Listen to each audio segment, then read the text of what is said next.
This is He Knows Everything, bringing you that heat and that fart. We keeping a foot on the whoop on the nicks. We keeping a foot on the whoop on the nicks. And like the Tibetan Mastiff that I am, I'm applying whoop on immediate pressure. Because pressure does what? Eat versus pipes. Let's talk about it, man. He Knows Everything needed some days to reprieve, And look what happened. I took some days off. All of these pure fucking beta supremes got something slide to the mouth to say about Jaron Ennis, where they talking good about him in Rudy Poo and Plum Plum Brain fashion, classic Golden Troglodyte fashion, ultra fanboy with the ultra fanboy rhetoric fashion, talking slide to the mouth about Errol Spence. You know what I mean? Alpha males get flack. Alpha males got to carry their cross. Alpha males have to deal with what's called alpha male denotion and alpha male lineage. It's a thing that they have to deal with because it is what it is.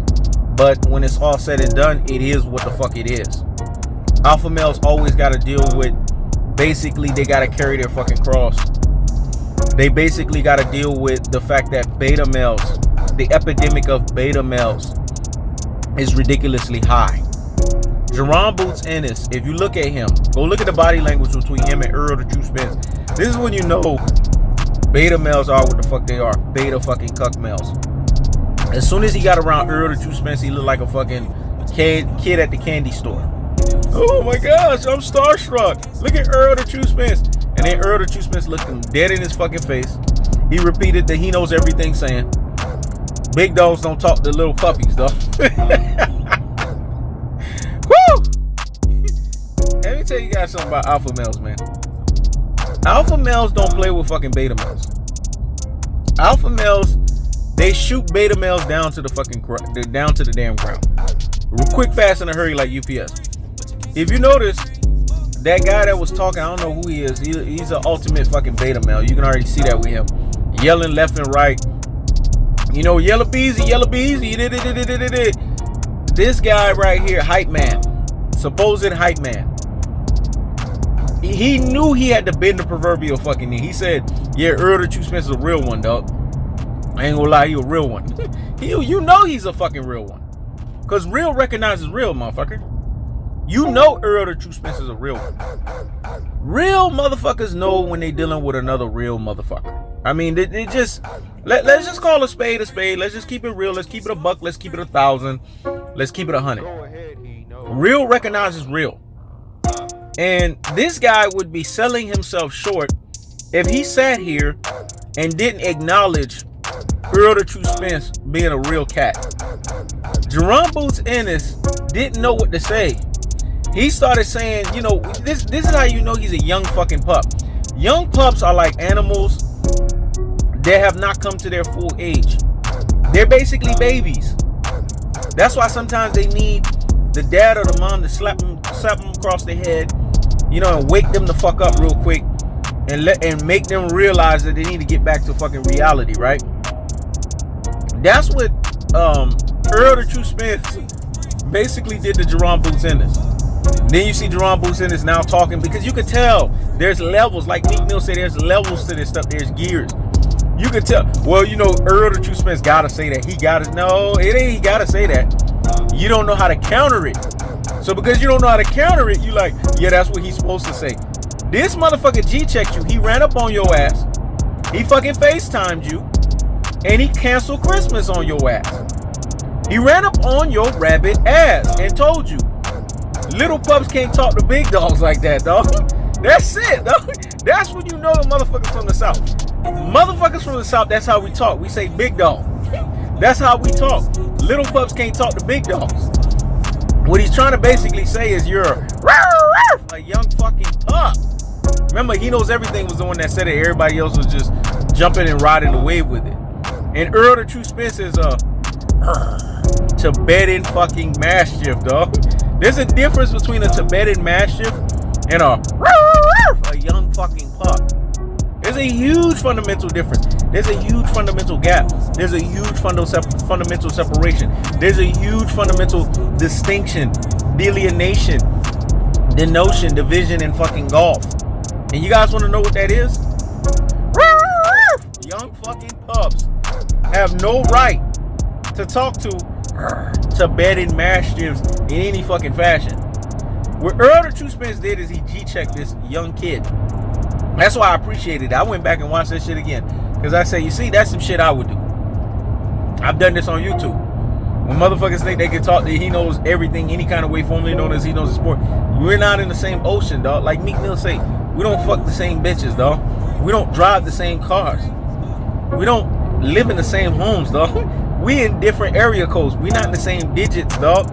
This is what motherfuckers don't understand. There's levels and there's gears. Earl the True Spence is Mr. Tactical Aggression, Mr. Technical Puncher Placement, and Mr. Body Snatching Work, the living on style, the punishment style. And you see, this is how Earl the True Spence G-check this for these young fucking pups.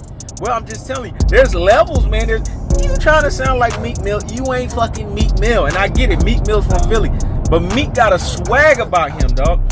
Meek ain't from fucking Philly. The swag that Meek got, you Philly motherfuckers don't got that shit. It's because Meek been hanging out with Rick Ross, the boss. See, this is what I'm trying to tell you. You are the environment that you hang around. Rick Ross is a Atlanta, Miami dude. He's a down south cat. If you look at Meek Mill's gesture, Meek Mill, although he's from Philly, he got a down south swag in the way that he fucking raps. It's because of the influence of Rick Ross, the boss. Push it to the limit, Port of Miami, dog. That's what we do. Any motherfucker that fuck with a Miami cat, that fuck with a Florida cat, EJ88, you know what I'm talking about, dog. You Duval County, dog. I know you listen to this fucking video. Any motherfucker that fuck with a Florida cat, we influence your ass. Because Florida have the ultimate alpha males, dog. We just do. We will fucking influence you. And Meek Mill sound like Rick Ross, dog. The boss. And that's where I was trying to tell you guys, father figure, father personality, father role model, or father, you know what I'm saying, environment where you get ingratiated, you learn, and you get indoctrinated into a style, into an understanding to where your mindset is graduated to the next level, to the next eon, to the next area code, or to the next digit code. This is what's happened fundamentally with Meek Mill. Meek Mill now, his mind, his brain has evolved. His understanding has evolved. And see, this is why it pays off to get out of the fucking neighborhood that you're from. Meek Boots, when this dude came in, this other pure fucking beta cuck male came in. Well, you know, his dad did karate. You know what I'm saying? So his movements are karate movements, martial arts. This is fucking boxing. Martial arts and karate don't have nothing to do with fucking boxing. Beta cuck males always want to say some outlier shit that has nothing to fucking do. Didn't what's his name? The guy that fought Sergey Kovalev. Give Sergey Kovalev the concussion. His name's not coming to me right now.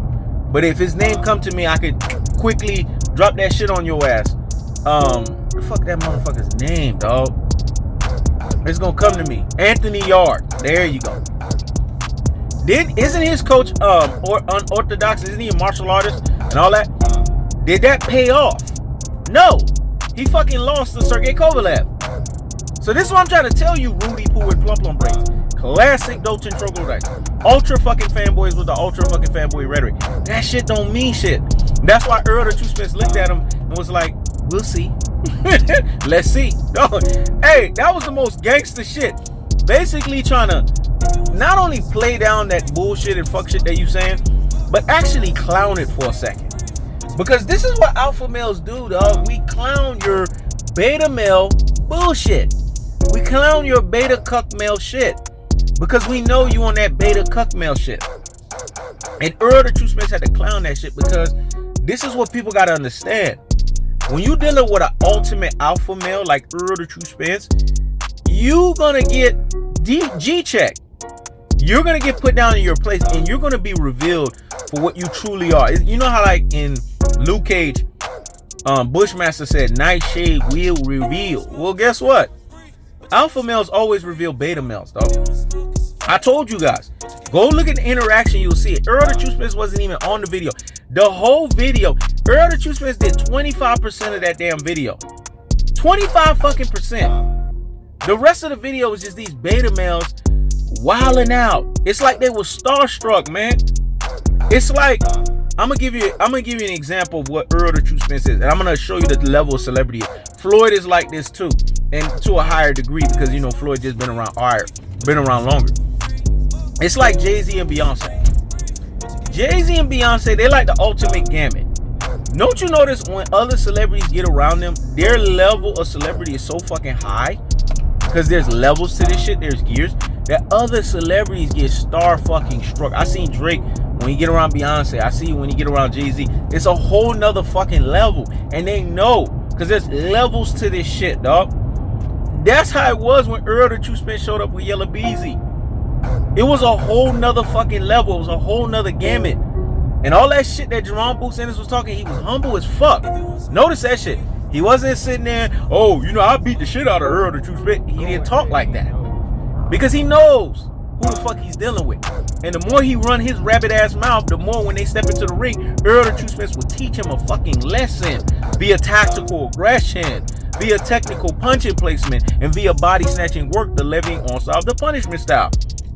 He knows everything, knows that when he's not talking, there's a void on fucking YouTube. But see, YouTube is like a rabbit hole.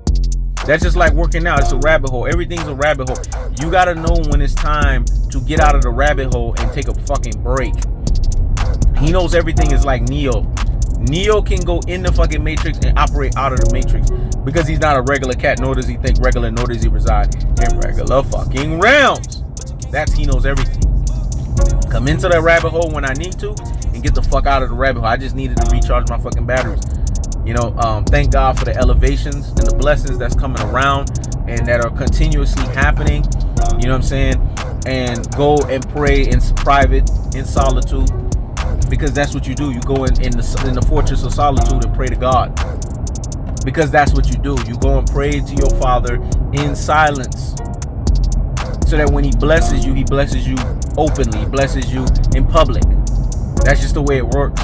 You don't be like these fucking Pharisees, pray in front of people, you know, so that you can show people that you are supposedly holier than thou when really you are a hypocrite. You know, you're a white as sepulchre, whitewashed tombstone inwardly, but you're outwardly, but inwardly you're filled with dead men's bones. It's not just this type of bullshit and fuck shit, man. So I needed to recharge my fucking batteries. But I'm sure a lot of motherfuckers are happy that the ultimate alpha male on YouTube is back to bring you guys alpha male lineage.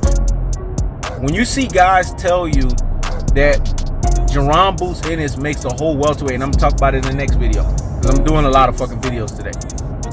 When you see them sit there and tell you that they putting everybody on notice, including Earl the True Spence, that's pure beta cuck male shit. These motherfuckers were never Earl the True Spence fans. Real Earl the True Spence fans never see nobody could see Earl the True Spence on any fucking level. He knows everything is the ultimate Earl the True Spence fan because I see myself in that motherfucker. Not because I'm a fan of the motherfucker. I can give a fuck about Earl the True Spence. I'm gonna be honest with you. It's just I see myself in that motherfucker because he's a real cat. And real recognizes fucking real. And since I'm a real cat, I only fuck with what's real. And the bottom line is as simple as this. Nobody could see EJ, man. Nobody could see ESJ, dog. Nobody could see Earl the True Spence. When you see somebody's polarized, go look at your neighborhood YouTube channels. They talk about He Knows Everything every fucking day. I know this because he knows everything birdies they report daily. And they tell He Knows Everything, man. You know the shit that they talk about you. The latest one, Bernard Gaines. The shit that they talk about you could tell, man. Greatness personification can only be hindered. The motherfucker can't be stopped. Now he's using He Knows Everything, formerly known as He Knows the Sports sayings, dog. And that shit is lethal because it's the truth. Greatness personification can only be hindered. The motherfucker can't be stopped. Those whom they rejected became the chief cornerstone. That's really what it is. It's just a remix version. I mean, it's a human remix version of that saying. You reject greatness personification, but greatness personification can only be hindered. The motherfucker can't be stopped. Why am I saying this and how does this contextualize? They always trying to hinder greatness personification of Earl the True Spence. To be an alpha male, you have to have a oneism mindset. You have to have a monolithic mindset. You have to believe. This is the alpha male lineage talk. If you're not an alpha male, you don't understand this. Beta males always want parity. Beta males always want this simile drawn. Beta males always want this comparison bullshit. Alpha males believe in oneism. They believe in monolithic. They believe in basically everybody don't swim in the same fucking ocean. Everybody don't fucking do the same thing. You get what I'm saying? Everybody's not on the same level. There's got to be one motherfucker that's lording over and dominating. And Errol the True Spence told you guys, he's here to lord over and dominate the welterweight division. So when you got Rudy, Poo, and Plum Plum Brains, classic dotes and troglodytes, ultra fucking fanboys with the ultra fucking fanboy rhetoric tell you, oh, Jaron Boots Ennis, man, he's gonna run even Errol the True Spence out. That's pure fucking Beta Supreme material. Pure Beta Supremes, they congregate together, man. Because Beta cuck males, that's what they do. They are Beta fucking cuck males. Beta cuck males have to congregate in their Beta-isms. They don't know no better. They're fucking betas. Alpha males know better. So if you notice, a lot of times alpha males, they don't really run their mouth. They just showcase that shit to you by action. That's why Errol the True Spence wasn't fazed by this kid. That's why he looked at him like he's a fucking kid. I'm gonna use a Florida term. It's an old school term. We used to say that when we talk about a kid, you call him a jit. Errol the True Spence look at this motherfucker like he's a jit. Because that's what he is at his truest and his most properest level. A fucking jit. Jit is i.e. jitterbug. When you look at the difference, the delineation, the gulf, and the separation, you saw a man versus a child. But the good book tells us, when I was a child, I spake as a child, I understood as a child, I operated as a child, and I reasoned as a child. But when I became a man, I put away childish things. That was the difference. That was the distinction. That was the delineation. That was the gulf and the separation between Jaron Boots, pure fucking Beta Supreme Ennis, and Errol, the true alpha extraordinaire, governed by true alpha economics, the true Spence. That was the distinction. That was the delineation. That was the gulf. And that was the separation. See, when we sit here and look at this kid right here is going to get what Floyd did to Canelo, but it's punishment style. See, Floyd gave Canelo a boxing lesson, a bachelor's degree, master's degree, associate's degree boxing lesson. But Errol the True Spence is going to give Jaron Boots Ennis a punishment lesson. After you fight with Errol the True Spence 12 rounds, you are no longer the same fighter. Go look at every motherfucker that's fought. Look at Sean Porter. Sean Porter had to take on a fucking tune-up. Porter don't do that. After he fought fucking Keith Thurman, then he went and fought Danny Garcia. He didn't do that shit with Errol the True Spence. Look at Kell Brook, never been the same fighter. Look at Mikey Garcia. A regress to a Uber, a Lyft, and a hold up. Hey, taxi, Tijuana cab driver, fucking fighter, man. This is what Errol the True Spence do to your ass, man. He regresses you. Lamont Peterson retired him. It wasn't Sergey Lipinets. That was Errol the True Spence that did the fucking damage. Do I need to keep going on? Chris Van Heetert, aged fucking 30 fucking years. And if Jaron Boots Ennis wanted to show me how impressive he was, he should have put this motherfucker into a further retirement. And he didn't fucking do it. That's when I know he's a pure fucking Beta Supreme in the boxing ring. And people tell me, well, he got fast twitching muscles. Where? You talking about shit that we've seen from Roy Jones Jr.? He ain't like Roy, dog. Roy Jones Jr. is the highest level of fast twitching muscles. And if anytime motherfuckers tell me fast twitching muscles, I start comparing motherfuckers to Roy. Because Roy was special in that aspect. Then I start comparing him to Muhammad Ali. Muhammad Ali was probably the second best at fast twitching muscles. And then there's Sergio Martinez. Spanish brother, but that motherfucker had fast twitching muscles, dog. That's why he was able to knock out Paul Williams. You think that shit just happened because he didn't have fast twitching muscles? See, this is for the real G's, the super real G's, and the ultimate real G's out here in these boxing streets. Motherfuckers that know boxing. I'm gonna ride a little bit on this. Jaron Boots Ennis is a far cry from any of these motherfuckers. He's a song's cry from any of these motherfuckers. That's the cool part. That's the cutthroat truth fashion. I keeps the foot on the whoop, dog dicks. I keeps the foot on the whoop, dog dicks. When it's all said and done, stop comparing pure fucking Beta Supremes to true alpha extraordinaires governed by true alpha economics. This is He Knows Everything. Check it out.